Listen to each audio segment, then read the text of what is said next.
और साथ ही जो है ये नी सर्जन हैं और हम ब्लेस्ड हैं, हमारे गैलेक्सी हॉस्पिटल में इतने बड़े नी सर्जन हैं और हम चाहते हैं कि आपको कुछ उल्लेखनीय जानकारियां दें, क्योंकि नी सर्जरी को लेकर और बोन की अदर डिजीजेस को लेकर बहुत सारी गलत धारणाएं आपके अंदर रहती हैं, जिसे हमें दूर करना है। इसलिए आज मैंने इनको आमंत्रित किया है और एक एक करके मैं इनसे कुछ सवाल पूछूंगी और मुझे पूरी उम्मीद है कि उसके जवाब से आप लोगों को बहुत ज्यादा लाभ होगा।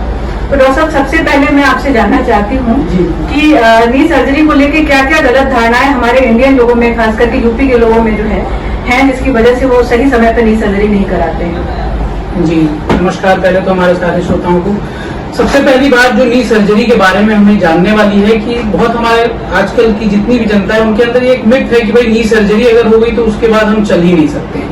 तो सबसे पहली बात तो ये समझने वाली है कि नी सर्जरी की जरूरत ही तब पड़ती है कि जब आप नॉर्मली अपनी दिनचर्याओं को पूरा नहीं कर पा रहे हैं। रोज आप जब भी अपना कोई अगर जो आप अपना काम कर रहे हैं तो उसको करने में आपको दिक्कत आ रही है और हमेशा आपको डेली एक ऐसा लगता है सुबह उठने के बाद कि आज मुझे कोई ना कोई पेन किलर खानी पड़ेगी या मैं अपने घुटने से परेशान हूँ। तो जब भी ऐसी स्थिति जब डेवलप होती है तो नी सर्जरी ही उसका एक अल्टीमेट आंसर है। अगर आपका आर्थराइटिस एडवांस स्टेज में है, शुरुआती स्टेज के अंदर आप कुछ एक्सरसाइजेज और दवाओं से उस चीज को कंट्रोल कर सकते हैं, लेकिन यदि आपका जो है घुटना उस स्थिति में पहुंच गया है कि एकदम उसका जो है जो गैप होता है वो समाप्त हो गया है, तब उस स्थिति में कोई भी दवा या इंजेक्शन उसके अंदर वो आपको रिस्पॉन्स नहीं देने वाली है जो एक नी सर्जरी आपको देने वाली है।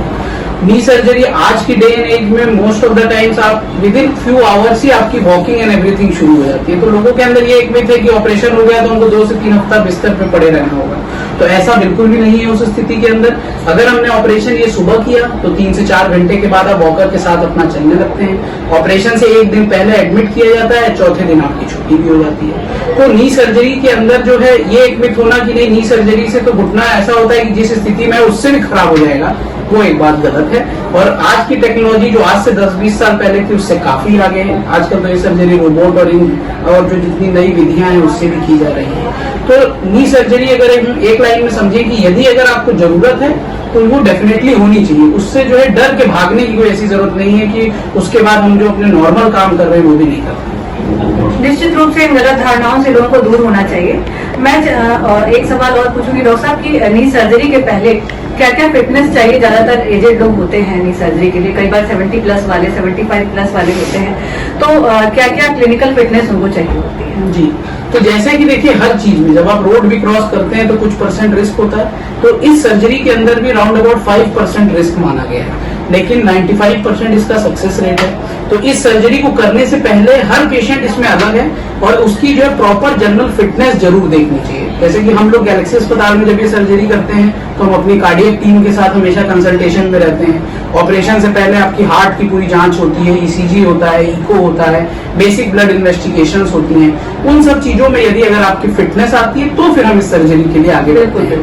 तो इसीलिए बेसिक अगर आपको किसी तरह की हाइपरटेंशन है, डायबिटीज है या आपके प्रीवियस कार्डियक पेशेंट हैं, तो इसीलिए ये सर्जरी ऐसे सेटअप में भी होनी चाहिए जहाँ पे मल्टी डिसिप्लिनरी अप्रोच है, जहाँ पे हमारे पास कार्डियक टीम भी है, ऑर्थो की टीम भी है, सपोज हमें न्यूरो में कोई दिक्कत है या जनरल मेडिसिन में कोई दिक्कत है, तो उन सारी चीजों को हम एक जगह पे जो है प्रॉपर पहले मैनेज करते हैं और तभी उसके बाद सर्जरी के लिए आगे बढ़ते हैं। बिल्कुल डॉक्टर साहब, क्योंकि सारे पैरामीटर्स आप लोग देखते हैं, कोई भी एक अगर गलत आ गया तो उसको जो है पहले ठीक किया जाता है या फिर अमाउंट ऑफ रिस्क जो बढ़ता है वो आपको एक्सप्लेन किया जाता है। ये उसमें से और दूसरी चीज ये भी है कि नी रिप्लेसमेंट कोई यंग एज का ऑपरेशन है भी नहीं, बिकॉज ये ज्यादातर जो है 60-70 इसी एज ग्रुप में किया जाता है या 50 से 30-40 की एज में नी रिप्लेसमेंट बहुत ही लिमिटेड नंबर ऑफ कंडीशंस में करना होता है। तो इसीलिए ये सर्जरी बनी ही ओल्ड एज के लिए है और अगर प्रॉपर प्रिकॉशंस और सब कुछ लिया जाए तो फिर ऐसा कोई बहुत मेजर रिस्क नहीं होता है इसमें।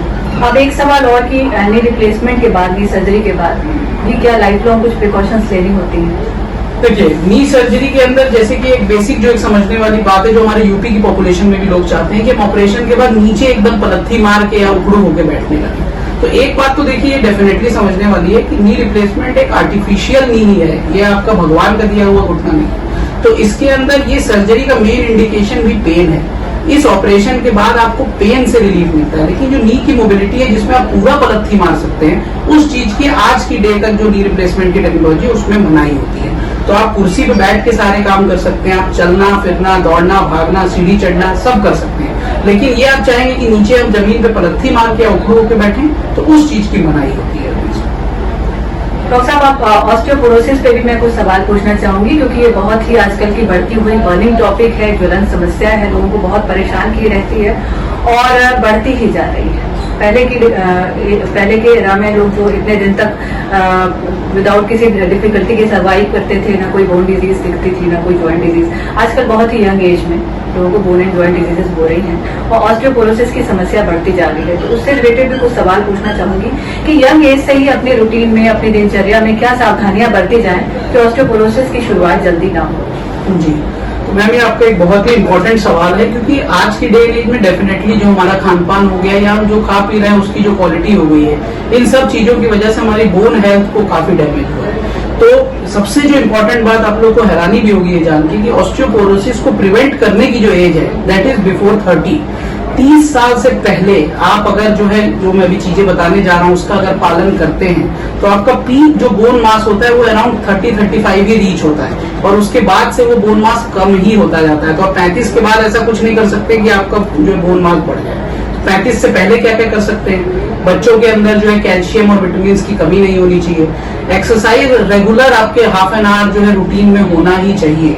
जितनी आप एक्सरसाइज करेंगे उतनी मसल्स डेवलप होंगी, उतनी बोन डेवलप होगी। तो आजकल एक जो है सार्कोस्फीयर की बात करते हैं जिसके अंदर बोन और मसल्स दोनों को कंबाइंड देखा गया है। तो ऑस्टियोपोरोसिस और जैसे ओल्ड एज आपकी होती है तो बोन भी वीक होती है और उसके साथ साथ जो है मसल्स भी वीक होती है, तो इसको सार्कोपेनिया कहा जाता है। तो इस चीज को प्रिवेंट करने के लिए अर्ली अंदर एक्सरसाइज इज मैंडेटरी।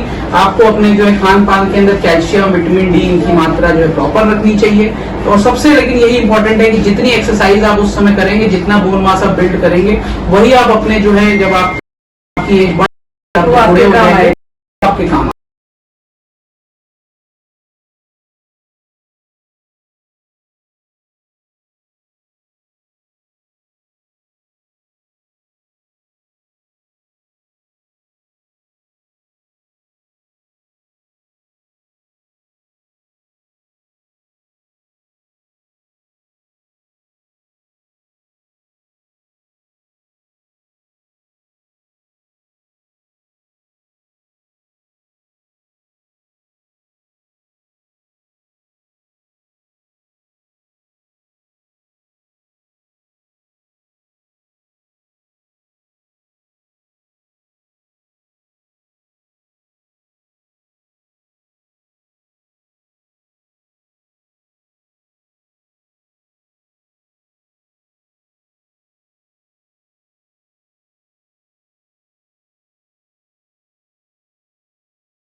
बोन की फ्रैक्चर्स हो रहे हैं उसमें कमी। उनका बेड रेस्ट करा देना चाहिए इसको ताकि हो सके। जी,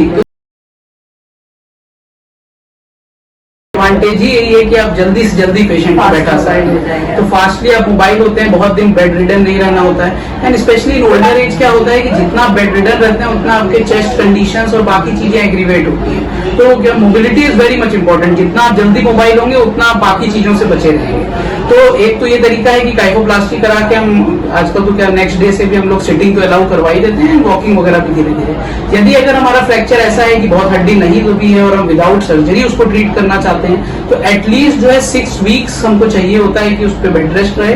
उसमें भी इनिशियल 3 वीक्स एकदम स्ट्रिक्ट बेड रेस्ट रहे, उसके बाद आप जो है बेल्ट के सपोर्ट से जो है चाहें तो बैठ सकते हैं कुछ देर के लिए, but 3 to 6 weeks is the time जो आपको उसको देना पड़ता है प्रॉपर।